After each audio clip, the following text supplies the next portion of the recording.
Can you imagine how the world would change if everyone acted like the person in front of them could be Jesus in disguise? I mean, how would that change how we think about each other, how we treat each other? The early gospel writers included stories of the resurrected Christ where even his closest followers couldn't recognize him at first. Now, maybe this implies that Jesus has gone through some important transformation post-resurrection, or maybe it's an invitation for us to consider how we treat strangers. That's what we're talking about this week. Kindred UMC live show features adults discussing adult topics, occasionally with adult language.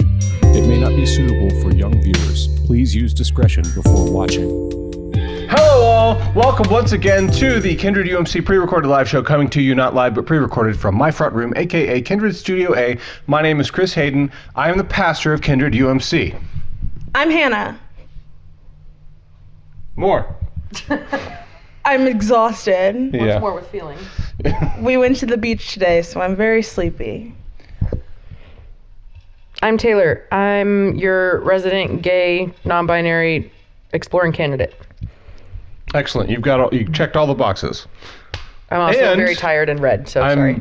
We don't know finally right now, but I am happy to announce that through a vote of the General Conference, at a rate of like 92%, it looks like we are going to be able to ordain and marry gay people in the United Methodist Church. So, what?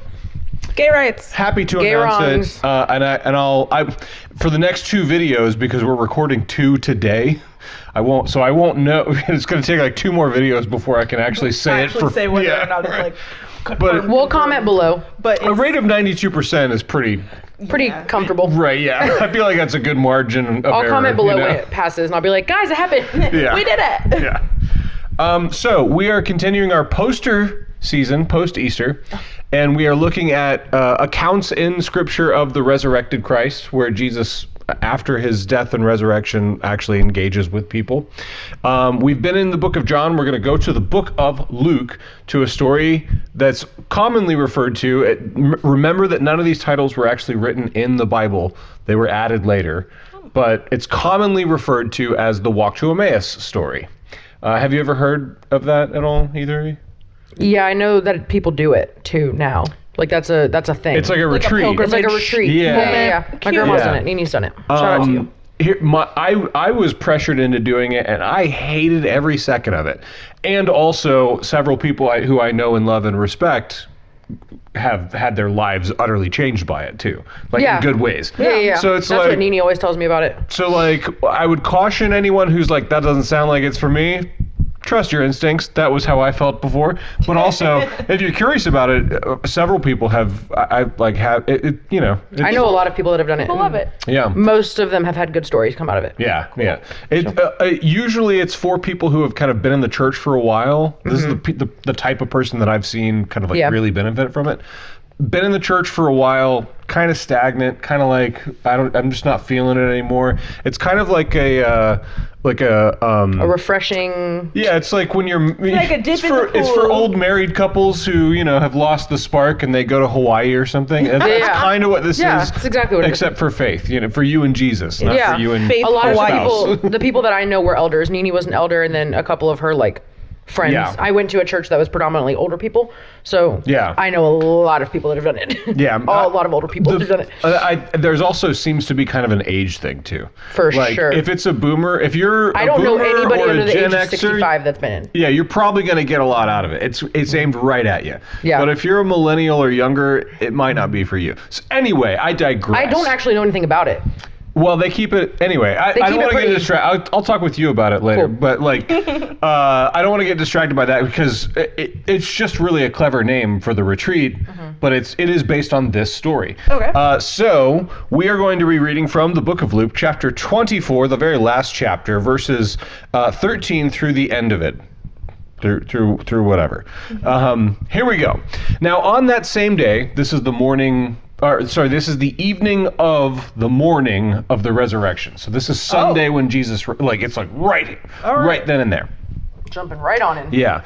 On that same day, two of them being not like the 12 disciples, but like broader disciples, Okay. Because Jesus had a following that His was acquaintances, not his besties. beyond. Right. I wanted yeah, to say the exactly. extras like in a movie. That's what I wanted to Right, say. well, and that feels and- wrong. So I was going to point this out after, but I'll point it out ahead of time so you can recognize it. We're going to meet two characters in the story that one of them doesn't even get a name in this story, and the other one we've never heard of, and we'd never hear from him again. All right. So these They are kind kind of of like extras. Yeah, they're two nobodies, basically. So, now on that same day, two of them were going to a village called Emmaus, about 7 miles from Jerusalem, and talking with each other about all these things that had happened. Other translations say taken place. This is... When you grow up in the church, you start to do these types of things. All these things that had happened. While they were talking and discussing, Jesus himself came near and went with them, but their eyes were kept from recognizing him. And he said to them, "What are you discussing with each other while you walk along?" They stood still, looking sad. Then one of them, whose name is Cleopas, answered him, "Are you the only stranger in Jerusalem who does not know the things that have taken place there in these days?" He asked them, "What things?" They replied, "The things about Jesus of Nazareth, who was a prophet, mighty in deed and word, before God and all the people, and how our chief priests and leaders handed him over to be condemned to death and crucified him. But we had hoped that he was the one to redeem Israel. Yes, and besides all this," they're still talking, "yes, and besides all this, it is now the 3rd day since these things took place. Moreover, some women from our group astounded us. They were at the tomb early this morning, and when they did not find his body there, they came back and told us that he had indeed came back and told us that they had indeed seen a vision of angels who said that he was alive. Some of those who were with us went to the tomb and found it just as the women had said, but they did not see him. Then he said to them, 'Oh, how foolish you are, and how slow of heart to believe all that the prophets have declared. Was it not necessary that the Messiah should suffer these things and then enter into his glory?' Then, beginning with Moses and all the prophets, he interpreted to them the things about himself in all the scriptures. As they came near the village to which they were going, he walked ahead as if he were going on. But they urged him strongly, saying, 'Stay with us, because it's almost evening, and the day is now nearly over.' So he went in to stay with them. When he was at the table with them, he took bread, blessed it, broke it, and gave it to them. Then their eyes were opened, and they recognized him, and he vanished from their sight. They said to each other, 'Were not our hearts burning within us while he was talking with us on the road, while he was opening the scriptures to us?' That same hour they got up and returned to Jerusalem. Excuse me. Wrong tube. Returned to Jerusalem, and they found the 11 of their companions, because Judas is no longer one of them. They found the 11 and their companions gathered together. They were saying, 'The Lord has risen indeed,' the church's earliest creed.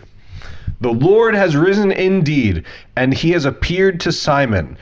Then they told what had happened on the road and how he had been made known to them in the breaking of the bread." So, first, let's just sum up the basics of the story. What'd you hear? What happened? Long walk. They were walking, chit-chatting with Jesus. Yeah, Jerusalem to Emmaus. Didn't know that was Jesus because he was wearing a prosthetic nose, essentially.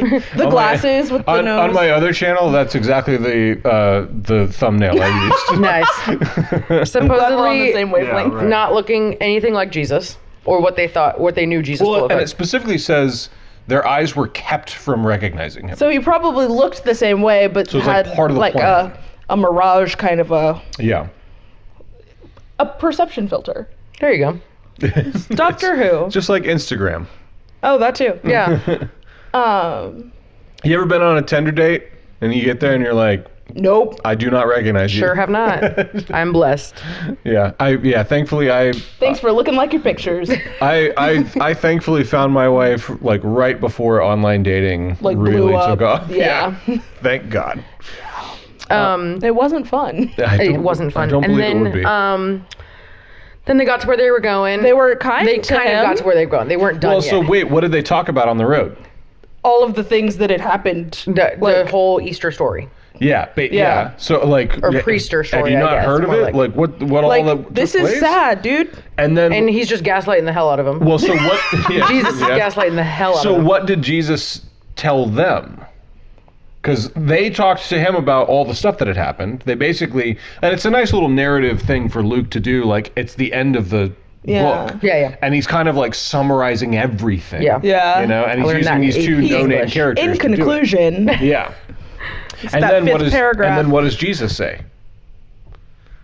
Because Jesus I says, swear I was listening. yeah, that I'm like, That was a long one. they ate food, but No, in on the road. between, Yeah. I know. on That's the what I'm road, saying. it was something about the scriptures opening up. Oh, do you not understand that all of these things had to happen? Yeah. Oh, yeah. Yeah. He was like explaining, like, yeah, this is what was Yeah. supposed to happen. You know, Yeah, come on, he open your goes eyes. back. So, Like, come on, y'all. And it's important to remember because it seems obvious after I say it, but before I say it, nobody really kind of connects these dots.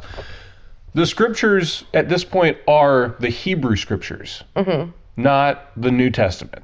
Right. So he's not talking about the Gospels or anything like that. Right. And even the Old Testament hasn't exactly been codified yet. So we're talking Say about that word again? codified, like codified is like they're not official. They're not official. Oh, I Like, got it. They are, but they're not. But not like the way that we Christians today think about the Bible. Got it. Okay, You know, okay. so like there would be the Torah, the first 5 books, and then there would be the prophets. Because remember, the Bible's a library. It's like the Bible is just several different individual books that have been put together. Right. You know, and so when they say the scriptures, that's a slightly looser term than we understand it today. We like today the Bible is like canonized. You know. Yeah. But the scriptures and the prophets and the Torah and the law and the like all those things, it's a slightly more generic term, the scriptures. Gotcha. So, Okay. but Sorry, I just needed to clarify because I was like, that's a big word. I can't function right now. right, Not yeah. a big word. It's just a word you haven't heard, but. Can you guys not fight in front of me? So all right, so Jesus does that, and then when do they recognize him? After he breaks the bread. Yeah. So what do you make of that? Why is breaking bread so important? It's the body of Christ. Broken for you. Essentially, it's the communion. Eucharist. Yeah, He communion. did the whole. Yeah, exactly. He's like, I've done this again, but once more. Yeah. So why do you think Luke included this story and wrote it this way? Like, what do you? And there again, there's no. I'm asking you to make an interpretation because there's no right or wrong answer really. So like, what do you make of it? What do I you, think it is more to be like, we have to pay attention and open our eyes, because even the people closest to him didn't recognize that was him. Yeah, and by the way, it should be noted, this is a common theme. Often the people who follow Jesus do not recognize the risen Christ in Right. not just Luke, but other Gospels as well. So I think it's just Is more that like why all the pictures of him are wrong? no. Literally, That's all the white pictures are wrong people. because nobody bothered to pay. Like, nobody thought he was going to be all that important until he changed the entire world. Right. And then it was like, Nobody- oh, dang, someone Yeah. really should He have drawn a wasn't- portrait. Yeah, he wasn't Napoleon, where they were like, "This guy is going to matter later." You know. Like, But I think it's more like I don't want to say like it's like I don't know the right word, but it's like pay attention, because like if they didn't recognize him, it's going to be a little bit harder for you to recognize him if you're not doing the work. yeah. Why do you think what do you make of the breaking bread? Like that's the moment that they recognized him. I mean, we already said communion. Yeah, that's what I was thinking. It brings me back to like Last Supper things. Like he's like tying it back. Like, all right, I'm starting to But look back. it is just a good narrative thing. One of the theories that I read, and again, there's no right answer. Nobody knows. But one of the theories that I read that I think is really interesting is a lot of scholars think that Luke included this specifically for Easter worship, like Easter evening worship.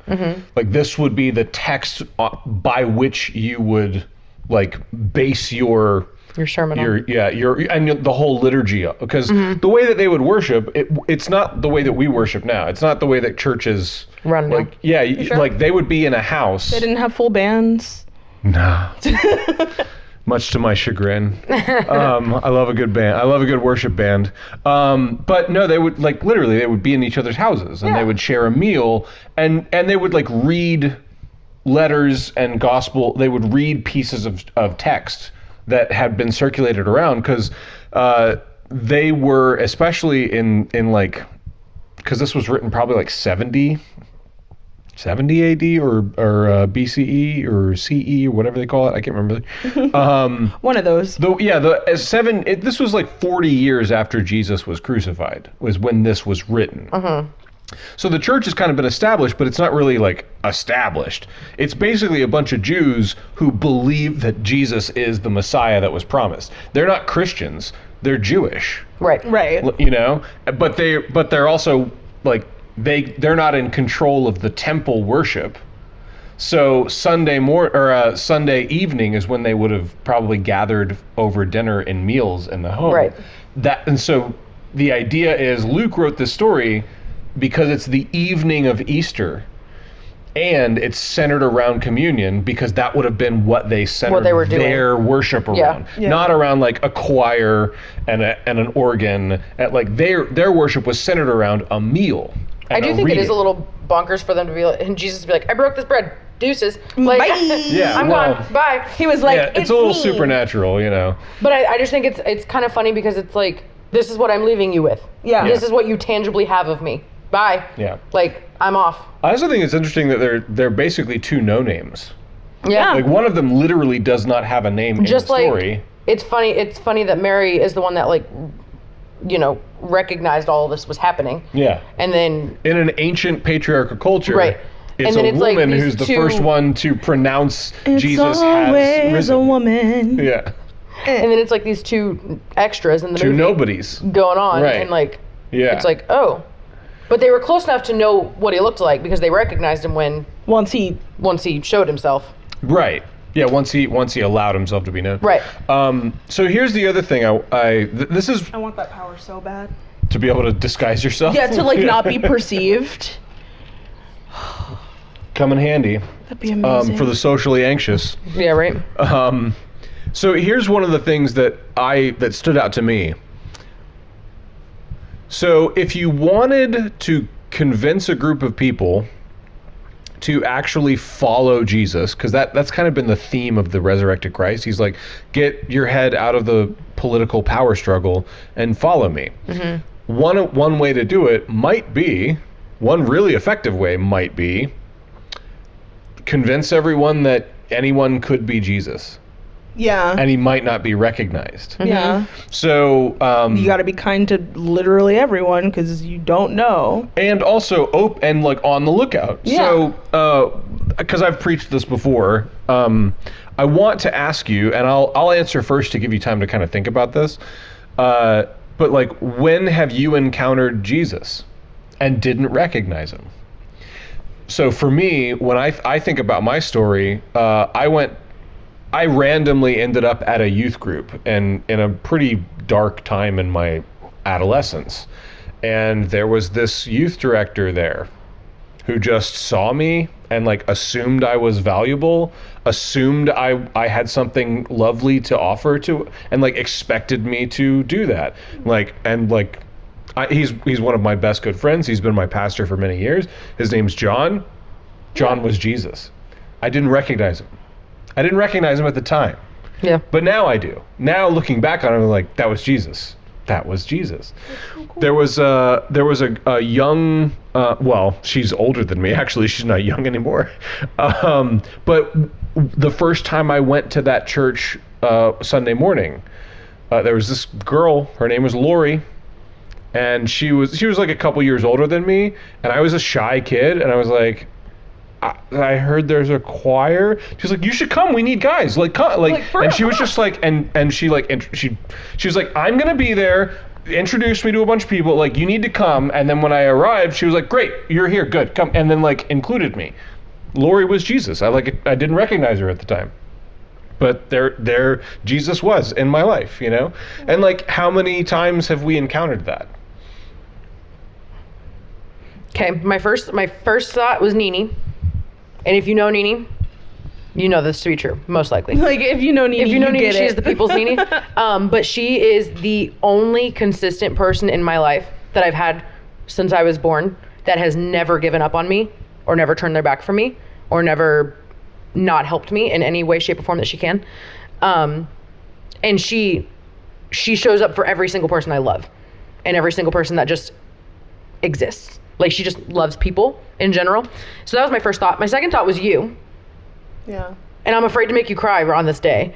But my second thought was you because after I came out, I lost a lot of that. And Nene was one of the only people I had, especially after coming out in a church setting and like losing literally everybody. You were... Yeah, we've done a lot of damage. We've done a lot of damage. Yeah. You and my uncle were really the only two like pastors that I knew of that were safe and that I could still like feel like I had a relationship with Jesus and God and then not be afraid of that.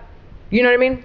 So, and also like you just welcome literally anybody into your home to like, so like come to Sunday supper. Yeah, the only rule is don't harm anyone. Right. The only rule is no harm of any kind. You can disagree all you want. I don't care about that. Yeah. But you can't, anyone, and like, anyone who who's else willing would to do not that? harm is welcome. You know, who else would do that? Yeah. And then every single kid that exists. Isn't that so crazy? Every single child. Yeah. Because, yeah. Also, all dogs. And all dogs and all kids. Because kids are just so genuine and pure until they're about old enough to understand. You know, I don't want to say until they're old enough to make their own decisions because that's what I mean. But I know they're not old enough to be implementing the things that they're taught.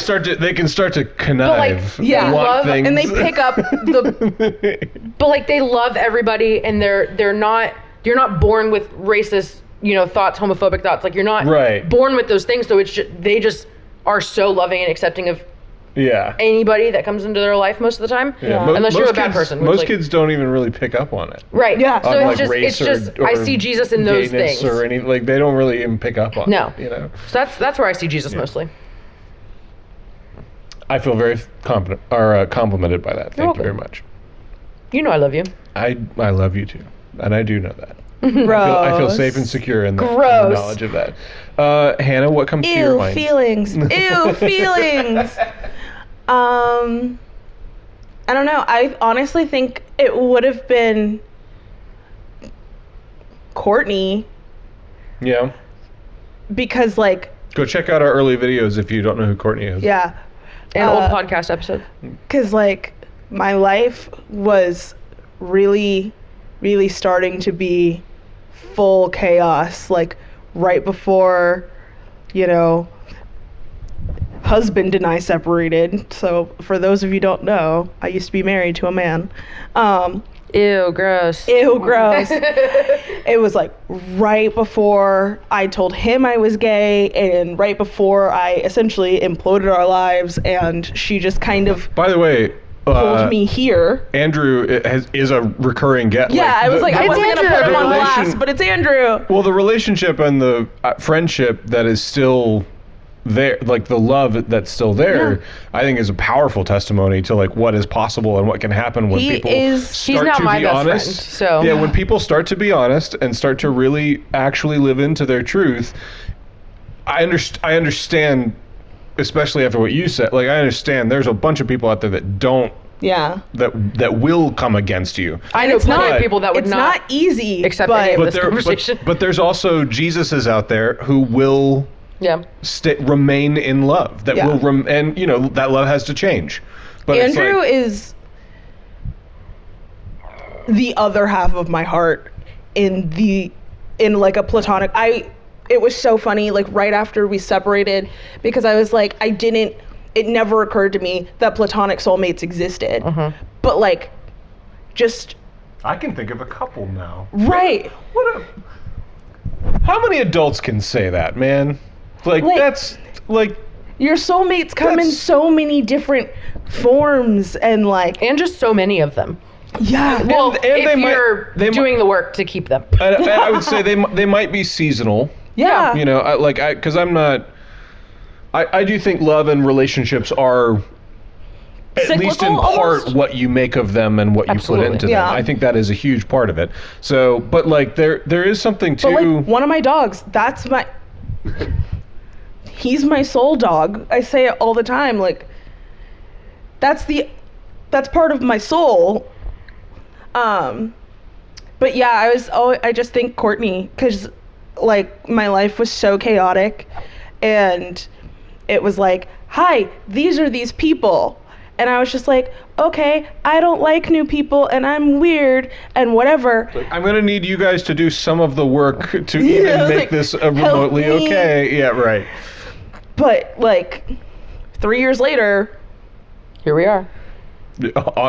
A regular part of our sermons, you like, know, like I'm agoraphobic. But also like bringing people into it, because you brought yeah. plenty of us into it. But like, I'm agoraphobic as hell. I hate leaving my house, and like, it's wild when I'm comfortable in someone's house. And I know that's something you said a like, lot. Yeah. I'm so, as long as I can sit in my same spot while we eat at the dinner table, I'm good.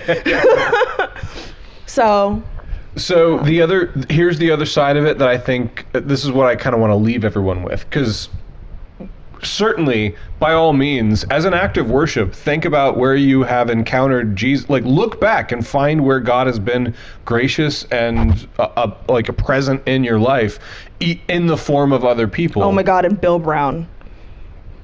Bill Brown. Yeah, Yeah. that man has saved my life in more ways than he That's can Andrew's dad, for possibly anybody that doesn't understand. He's fun.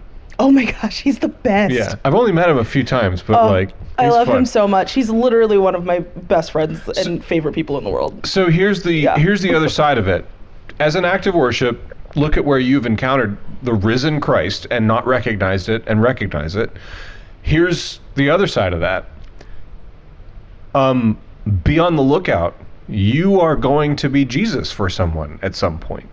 And what follow me means, when a rabbi says it to a disciple, follow me means literally follow me. Like, literally go where I go, do what I do, learn to think like me, learn to treat other people the way I treat them, learn to feel about other people the way I feel about them, learn to see what I see. Like, it's a literal follow in my footsteps.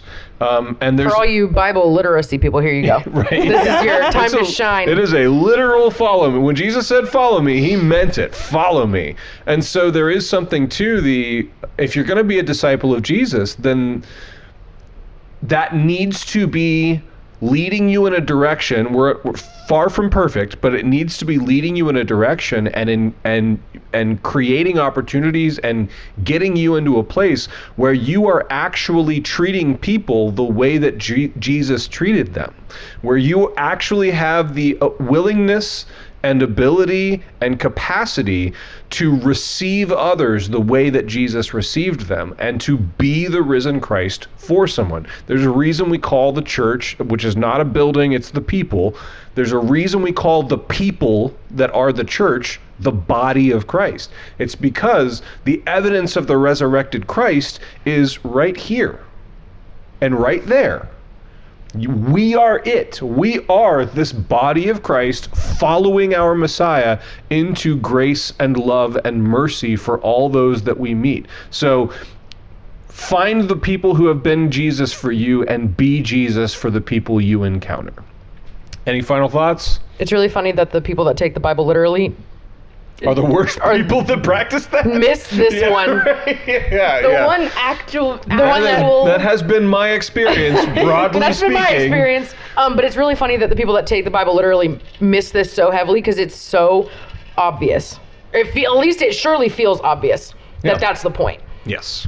You know what I mean? So it's funny that that's the part. They're like, yeah, Jonah was eaten by a whale, but like, we're not supposed to be like that. Right. I'm not supposed to love thy neighbor. Yeah. No, Don't love thy neighbor. Never mind. And certainly not my It's like- enemy. Right, and certainly not my Definitely enemy. not going to love that son of a... You know, It's like, I don't How are love you? my neighbor. He plays his music too loud. it's like, what? So it's just funny that that's Yeah. the part. Yeah. That we miss on. Recognize Jesus in your midst and be Jesus for someone else. Do it this week. Find an opportunity. So, may the Lord bless you and keep you. May the Lord make his face to shine upon you and be gracious unto you. May the Lord lift up his countenance upon you and give you peace. Amen. All them. All woman.